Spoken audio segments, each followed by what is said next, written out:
শাশুড়ি ভার্সেস বোকা বৌমা। বৌমা, আমার খিদেতে পেট চুই চুই করছে আর এখনো মহারানীর এখানে পাত্তা নেই। হ্যাঁ মা বলো। বলি বৌমা, দুপুরের খাবার কি আমার জুটবে নাকি জুটবে না?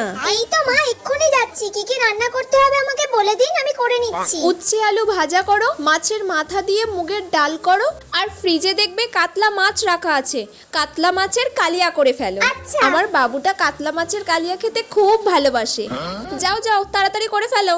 আচ্ছা ঠিক আছে, আমি এক্ষুনি যাচ্ছি আর গিয়ে সব করে ফেলছি। A few moments later. মা সব রান্না রেডি হয়ে গেছে? আপনি চলুন, আপনাকে আমি খেতে দিয়ে দিই। চলো চলো, আমাকে ভাতটা তাড়াতাড়ি বেড়ে দেবে, চলো। ভাত? ভাত কোথা দিয়ে হবে মা? মানে?